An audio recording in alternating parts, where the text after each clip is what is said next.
masakit to. Tsaka yung likod. Nangangalay lang naman. Siguro sa trabaho. Manhid. Manhid na siya.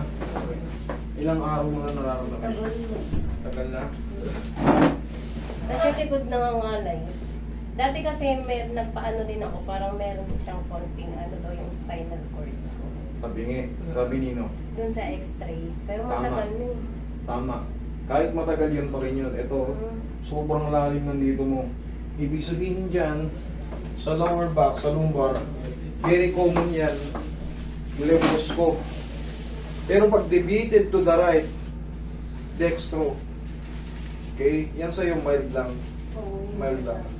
Hindi naman siya talagang totaling balit pangal likod na likod pero tabingin. Pero yan, reset lang din yan. Madali lang yan. Pero kay ma'am kasi, siyempre sa bunga ng pagtatrabaho, yung mga spinal nerve niya rito, siyempre makakompress yun, tapos tabingi yung spine mo, magra-radiate yan dito, mamamanhid-manhid yan. Kaya nakakaramdam ka ng pamamanhid, pero lower back pinanggalingan yan. Pero madali lang yan. Para ka lang kumain ng icing yan. Relax lang. Tayo.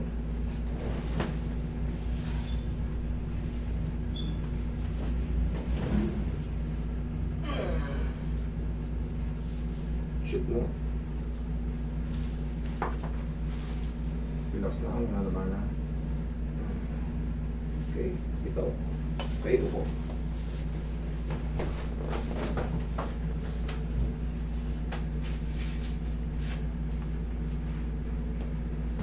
Higa kang matagilid. Wala kang opera? Wala. Okay.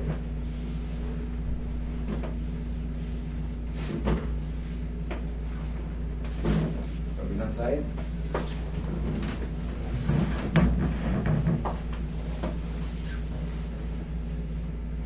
Yung kamay mo. Yan. Pag ganyan. Relax lang. Oh, sarap. Alam mo.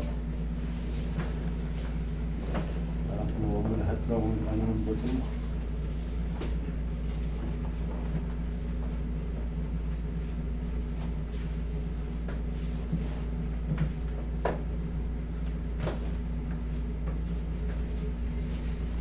Relax lang.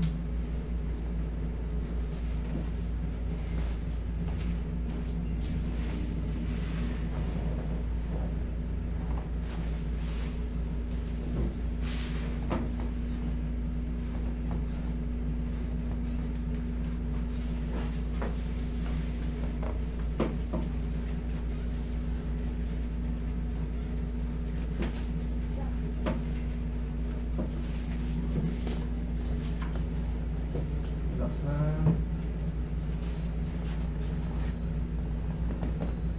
Yan. Sarap. Okay, yan ka lang. Tingnan mo yung mga movement ni Roy. Kung paano yung tamang patama. Meron kasing iniwa.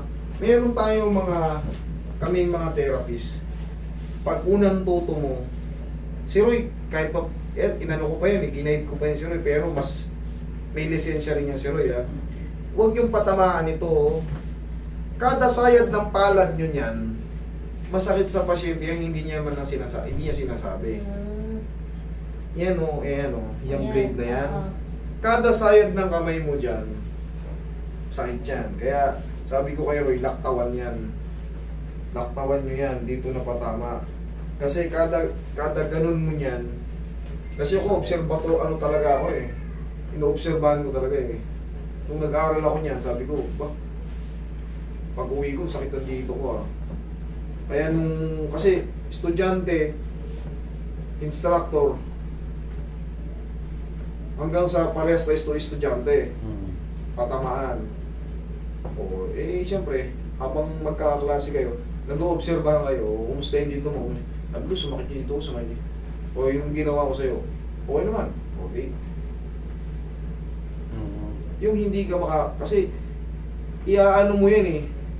Kumbaga, i-word by mouth mo yan eh. Pag naayos mo yung pasyente, uy, si ano, galing ako ron, galing. Naayos niya. Oo, tama. Pero kung, si ano kumano sa akin, Sakit. lalo sumakit. di masira yung pangalan mo. Ganun yun. Kaya kailangan, yung lalapit sa'yo, kailangan perfect yung mangyari.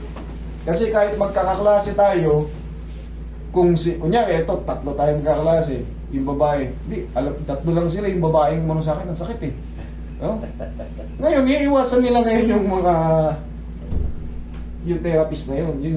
Kaya kailangan talaga, pag nag-aaral kayo nito, obserbahan nyo rin kung paano yung pinatatamaan, kung gaano kalakas. Okay, inhale. Exhale. Mahalaga yun. Tapos, ito yung general adjustment na sinasabi ko. Ito ang general adjustment. Ayoko nga. Pero huwag yung gagawin to pag wala talaga kayong personal knowledge pa. Kailangan, pag-aralan nyo yung mga anatomy ng katawan. Yan.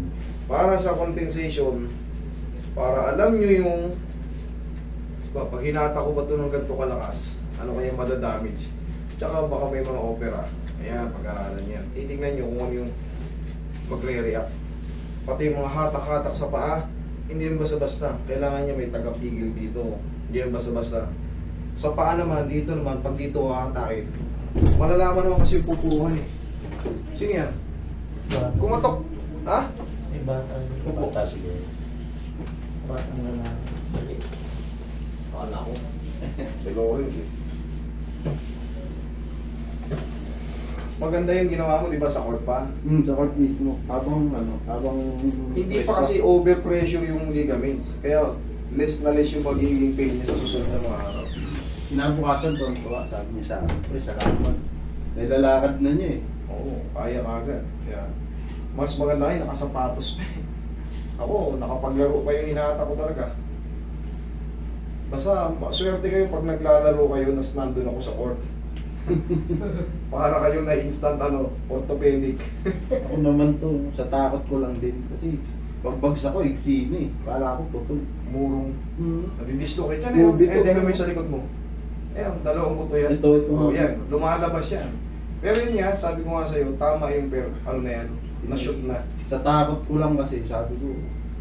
Kasi yung mga kito, kinabukasan, pag Yung doon niya pinakasakit. adjust, baka hindi ko na kayanin. Pero sabi ko, Okay, shoot. hindi ko na siya hindi ko na siya naibaluktot.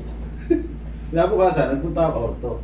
Tapos inano lang nila, check lang nila after nung x-ray. Okay naman sila, wala naman yung problema. Pero Siyempre magre-retaliate yung pamamaga noon. Mm. Normal lang yun. nilagyan na lang din nila na brace na semento. Okay? Oh. Pwede ko mapadama yung paa ko. Ah, sige, hindi mo sinabi kanina. Alin dyan? Yan dalawa.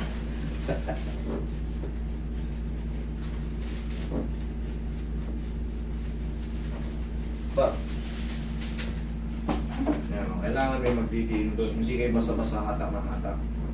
Kasi baka mamaya may problem siya sa pag-ihi. May mga effects pa ang iba.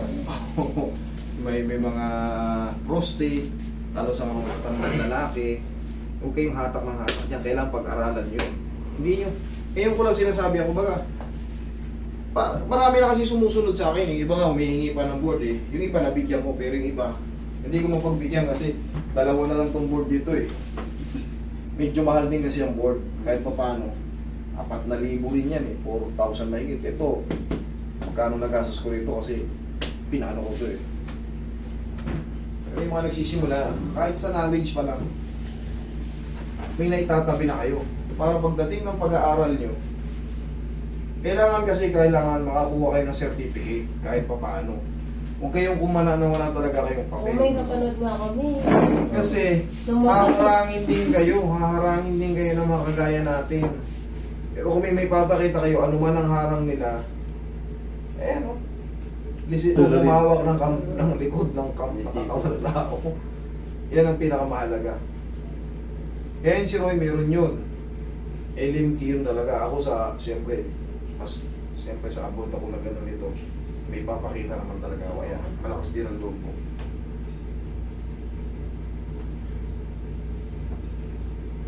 So walang nagaganto, walang may PRC ng ganito. Yung iba kasi kinakana kasi yung sobrang tatalino na. Wala namang PRC yan. Wala namang PRC talaga yung mga therapist. Alam lang. Walang PRC yan. Hindi naman kasi to 4 years course. Kaya mo aralin to ng 6 na buwan. tatlong buwan nga. Depende sa'yo kung magtutuloy-tuloy ka pa. Kung ano yung gusto mong pag-aralan pa. Kung gaano ka mag-absorb. Yes. Kung gaano ka kukuti mo. Yung sa likod ko, magiging okay na yun. Observe mo ngayon. Tignan mo ngayon kung sumasakit ba siya or may naiipit ba siya. Malalaman mo naman yan kagad eh. Dati madalas sumakit yan. Ito kasi sobra. Manhid. Ngayon, Nakakabitaw na ng baso. Oo, dahil ko na nababasag. doon yan, lost power yan sa leg. Diyan ang control. Yun, pag-aaralan mo sa nervous system, tingnan mo kung saan yung connection. Buka. Dito yan, kahit yan ang traction natin dito. Pag ganun yan. Ayan o. Dapat meron kayong mga ganito yan. Dito yung puno niyan. Pag ganun. Okay? Hindi yan dyan, hindi yan dyan. Dito yan, pagka namamanhid. Blood circulation yan. Pag naayos na yung sa cervical, unti-unti na yan. Okay? Pero, sabi ko dito, di ba? Iba rin to. Pag meron kayong frozen, dito naman sa junction, kailangan ayusin nyo muna yung frozen. Normal na yung mamamanid kasi yung mga artery nyo dyan, yung mga nerve na maliliit, may ipit. Siyempre, magnanamp yan. Oo. Okay? Oh, sige. Thank you.